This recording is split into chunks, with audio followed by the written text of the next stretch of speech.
మధ్య ఆంజనేయ స్వామి దర్శనం నాకు ఈరోజు అనుకోకుండా స్వామివారి కటాక్షం వల్ల లభించింది.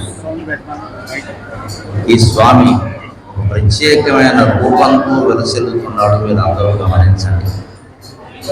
మద్ది చెట్టులో సహజంగా వెలసినటువంటి స్వామి.